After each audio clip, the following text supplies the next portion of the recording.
Hello guys. सो मेरा नाम शिखा सोनी है।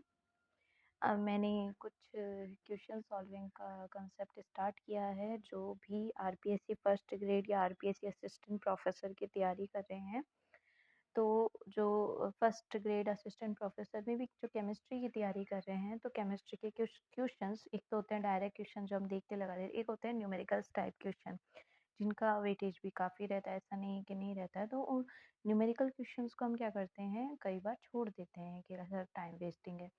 नहीं, आपको क्या करना है, जो फॉर्मूलाज है जो हम हर क्वेश्चन में यूज़ करने वाले हैं, उन फॉर्मूलाज को आपको देख लेना है।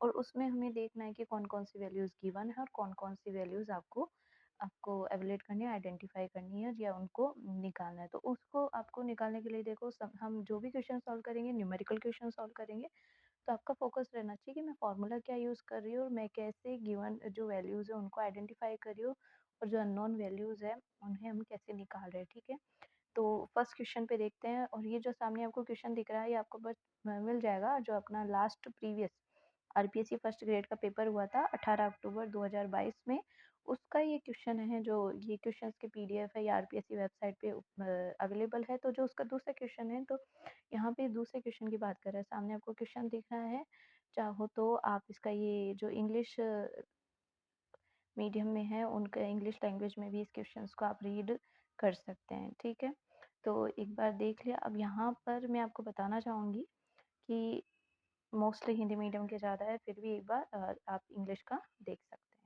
ठीक है, सामने आपके पास आंसर है, बट हम इसको निकालेंगे by the using of formula. तो देखिए, यहाँ पे आपको दे रखा है विशुद्ध कार्बनिक द्रव, आप इंग्लिश में पढ़ सकते हैं, इसका मतलब है प्योर। अब द्रव है, लिक्विड है, तो यहाँ पे आपको जो मोस्टली दे रखा है, वो दे रखा है कि आपको सॉल्वेंट दे रखा है, वो प्योर स्टेट में है। उस सॉल्वेंट का जो मोलर मास है, अब यहाँ पे बात आती है सॉल्वेंट की। जब भी बात आती है हम उसको 2 पे देते हैं और सॉल्यूट को 1 देते हैं। तो M2 कितना गिवन है, 80 गिवन है। ठीक है, अब प्योर स्टेट है, अभी विशुद्ध है, विशुद्ध प्योर है। वाष्प दाब, अब वाष्प दाब को हम स्मॉल p से डिनोट करते हैं। प्योर है तो p नॉट कितनी वैल्यू गिवन है आपको, 0.850 एटमॉस्फेयर गिवन है। ठीक है, पी नॉट गिवन है। अब देखो यहाँ पे दे रखा है कि एक अवाष्पशील, मतलब जो नॉन वॉलेटाइल है, इलेक्ट्रोलाइट है, उसका कितना वेट। अब यहाँ पर आपको ग्राम दे रखा है, इसका मतलब है ये आपको वेट दे रखा है।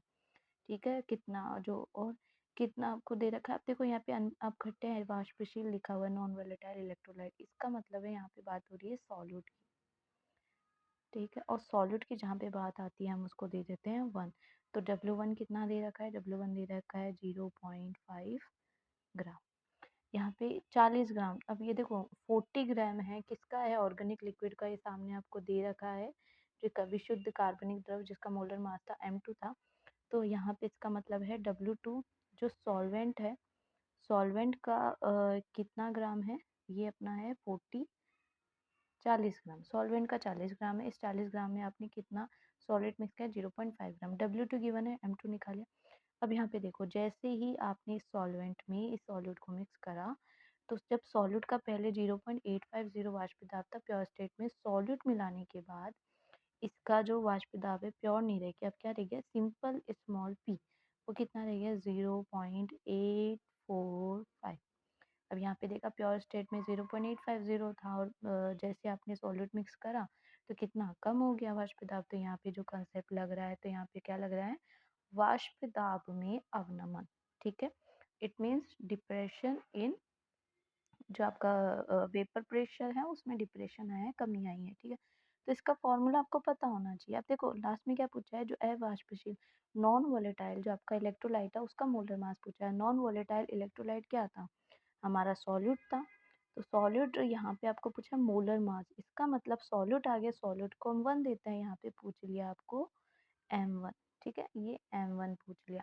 अब ये M1 पूछ लिया, तो आपको डायरेक्ट एक फॉर्मूला पता होना चाहिए कि वाष्प दाब में अवनमन का फॉर्मूला होता है P नॉट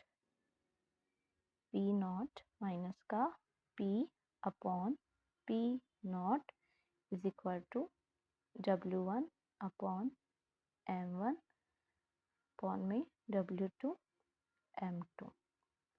जैसे ही आप सारी वैल्यूज पुट करेंगे यहाँ पे, तो देखो आपके सामने M2 है, P0 है, W1 है, W2 है, P है, बट M1 नहीं है। जैसे आप सारी वैल्यूज़ पुट करोगे तो यहाँ पे क्या हो जाएगा, 0.850 माइनस का 0.845 अपॉन में 0.850 इज इक्वल टू W1 कितना है, 0.5। ठीक है, M1 हमें निकालना है और W2 कितना दे रखा है, 40, और M2 कितना दे रखा है, 80। तो जैसे ही आप इसको सॉल्व करेंगे तो आपका M1 का मान कितना आ जाएगा, 170 ग्राम पर mole. It will be the answer. Simple concept है, सारी वैल्यूज गिवन है। यहाँ पे मैंने आपको धीरे धीरे समझाया, लेकिन अगर आपको ये जो फॉर्मूला है, अगर ये फॉर्मूला आपको पता है तो आप डायरेक्ट वैल्यूज पुट करोगे और हमारा क्या निकल जाएगा, M1 का मान निकल जाएगा। ठीक है, यहाँ पे आप देख सकते हैं आपका आंसर कितना है, 170। ठीक है, नेक्स्ट मिलते हैं ऐसे ही किसी इंटरेस्टिंग क्वेश्चन के साथ, जो 100% श्योर है आएगा ही आएगा। ऐसे ही कंसेप्ट में आएंगे तो